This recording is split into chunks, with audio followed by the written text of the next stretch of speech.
મનુષ્યમાં માદા પ્રજનનતંત્ર. મિત્રો, સ્ત્રીઓ એટલે કે માદાઓમાં પ્રજનન અંગ તરીકે અંડપિંડ આવેલું હોય છે.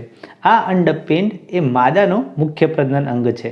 આ અંડપિંડમાં અંડકોષ કે માદા પ્રજનન કોષની ઉત્પત્તિ થાય છે. જ્યારે છોકરીઓ જન્મ લે છે ત્યારે એના અંડાશયમાં હજારોની સંખ્યામાં અપરિપક્વ અંડપુટ્ટિકાઓ આવેલી હોય છે.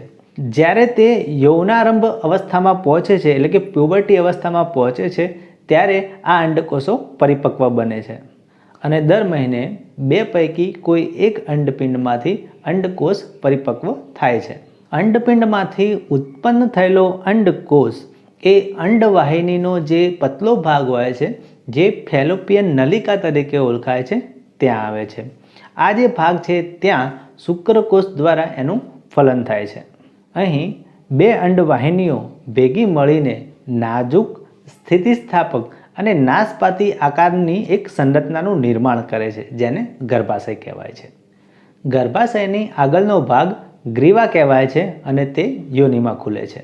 હવે મિત્રો, આ અગાઉના વિડીયોમાં આપણે જોયું હતું કે શુક્રપિંડમાંથી શુક્રકોષ કેવી રીતે બહાર આવે છે અને માદાના જે યોનિના ભાગમાં હોય છે એ પ્રવેશ કરે છે. જો તમે એ વિડીયો ન જોયો હોય તો આઈ બટન ઉપર ક્લિક કરીને હાલ એ વિડીયો જોઈ લો.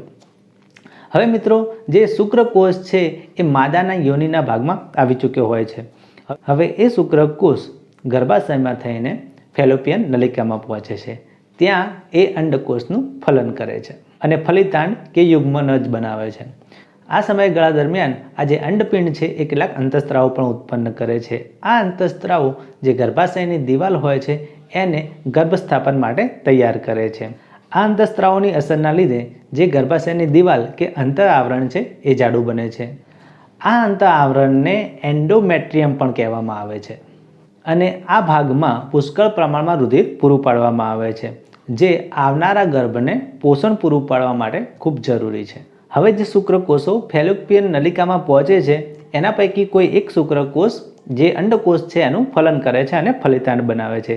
ત્યારબાદ એ ફલિતાંડ એ ગર્ભાશયમાં આવે છે. હવે ગર્ભાશયની દિવાલ એના માટે પહેલેથી તૈયાર હોય છે. ત્યાં એ ફલિતાંડનું સ્થાપન થાય છે. હવે એ ફલિતાંડ કે યુગ્મનજમાં વિભાજન થાય છે અને એમાંથી ઘણા બધા કોષો બને છે. અમુક કોષોનો જથ્થો બની જાય એટલે એને ભ્રૂણ કે ગર્ભ કહેવામાં આવે છે.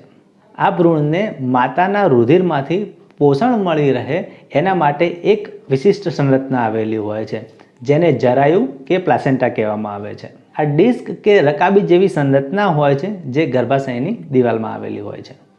અહીં ભ્રૂણ અને જરાયુને જોડતો એક પ્રવર્ત પણ આવેલો હોય છે જે માતાના રુધિરમાંથી ગ્લુકોઝ અને ઓક્સિજન ભ્રૂણને પહોંચાડે છે. આ ઉપરાંત એ પ્રવર્ત જે ભ્રૂણ છે એ ભ્રૂણની અંદર જે ઉત્સર્ગ દ્રવ્ય ઉત્પન્ન થાય છે એને પણ એ પ્રવર્ત માતાના રુધિરની અંદર પહોંચાડી દે છે. હવે એ ગર્ભ ધીમે ધીમે વિકાસ પામે છે અને એનો સંપૂર્ણ વિકાસ થઈ જવા માટે 9 મહિના જેટલો સમયગાળો લાગે છે. 9 મહિના પછી ગર્ભાશયની પેશીઓનું લયબદ્ધ સંકોચન થાય છે અને એનાથી બાળક બહાર આવે છે. આમ બાળકનો જન્મ થાય છે. હવે જો અંડકોષને શુક્રકોષ ન મળે એટલે કે શુક્રકોષ વડે અંડકોષનું ફલન ન થાય તો શું થાય? તો મિત્રો, આ જે અંડકોષ છે એ 1 દિવસ સુધી જીવિત રહી શકે છે. ત્યારબાદ જે ગર્ભાશયની દિવાલ હોય છે જો ગર્ભસ્થાપન ન થયું હોય તો એ દિવાલમાં જે રુધિર જમા થયેલું હોય છે એની કોઈ જરૂર હોતી નથી. એટલે ધીરે ધીરે એ તૂટીને એમાંથી રુધિર બહાર આવે છે. આ રુધિર કે લોહી બહાર આવવાની ઘટનાને રજોસ્ત્રાવ કે રજોધર્મ કે માસિક સ્ત્રાવ કહેવામાં આવે છે જે 2 થી 8 દિવસ સુધી ચાલે છે. મિત્રો, અહીંયા જે ઘટના બને છે જે અંડકોષ નીકળવાની એ 28 દિવસ એટલે કે 1 મહિના સુધી આ ચક્ર ચાલુ રહે છે અને દર મહિને એકાંતરે અંડપિંડ એક અંડકોષનું પતન કરે છે. તો મિત્રો, આ વિડીયોમાં બસ આટલું જ. આ વિડીયો તમને કેવું લાગે ચોક્કસથી જણાવજો. જો આ વિડીયો તમને ગમ્યો હોય તો લાઇક કરો, શેર કરો, કોમેન્ટ કરો અને જો તમે અમારી ચેનલ ઉપર નવા હો તો સબસ્ક્રાઈબ કરો. બેલ આઇકોનનું બટન દબાવવાનું ન ભૂલશો મિત્રો, જેથી અમારા જે વિડીયો બને એની લેટેસ્ટ અપડેટ તમને મળી રહે. તો મિત્રો, આ વિડીયોમાં બસ આટલું જ. મળીશું નવા વિડીયો સાથે. ત્યાં સુધી જય હિન્દ.